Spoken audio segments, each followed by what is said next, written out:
Okay, so Rabbi Ken Spiro, you're an expert Jewish historian. You've written a book called Crash Course on Jewish History.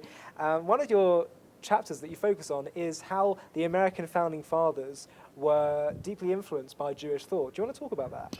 Sure. Actually, I talk more about it in the first book I wrote, which is called World Perfect, The Jewish Impact on Civilization. It's a nice plug there. Yeah, exactly. Got to get my infomercial in there. But we see that in the early modern period, like the 16th, 17th centuries, what's called Hebraism kind of snuck back into the political thinking of the Western world. People like Locke and Hobbes and Grotius and John Selden were very influenced by the notion if we're going to transform government, where's the best place to look? God's government. If God is perfect, the system of government he gave the world, by definition, has to be perfect. Why look elsewhere? So that's pre the American Revolution, but that idea really entered liberal thinking. Wait, so they looked into the Bible? They looked not just the Bible, they went much deeper. They recognized that Jewish law is not learned from just the Bible. We're not literal scripturalists, an eye for an eye, a tooth for a tooth. You poked out mine, I'm poking out yours. Jewish law, it means money. You have to understand the oral tradition and how you apply it. So they learned through all the sources, the Mishnah, the oral law, the Talmud, the great commentators like Rashi and the Radak and people like this. And they learned it out like today guys would sit in yeshiva and learn out, like, what does God think of kingship? Let's look at the sources and come to a conclusion. Now, when you get to the American Revolution in the 18th century, we see that these people are less spiritual and religious, although they're still religious people, but they definitely, the Bible had such a transformative impact on how America looked at ideas like, for instance, the American Revolution, the big rebellion was against British tyranny, the idea of the King George deciding what's good for America. And they go and look at the story, for instance.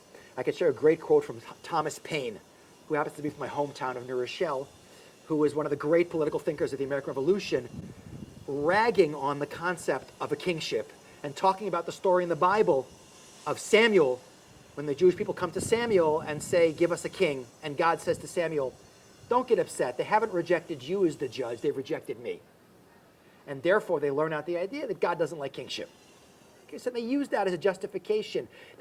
By the way, the first proposed Great Seal for America, they ended up using that eagle with the E pluribus unum on it, but the first proposed Great Seal was a picture, I can show you an image, it's great, of the Pharaoh drowning in the sea, Moses standing on the shore, and the inscription is, rebellion to tyrants is obedience to God. Wow. And the Liberty Bell in Philadelphia, it's the Declaration of Independence. It says, proclaim liberty throughout the land and to all the inhabitants thereof.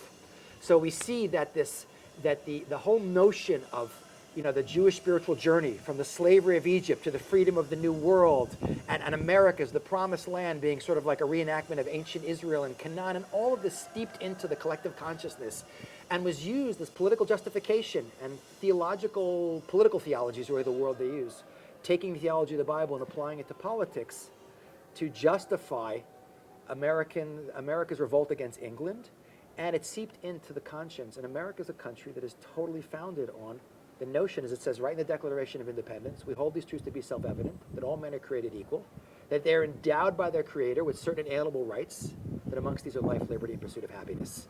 So what specific aspects of Jewish texts and Jewish theology impacted the formation of the American government and the new American Republic? But first of all, the founding fathers took the biblical model of government, slightly tweaked it, and used it to create the United States government. Explain.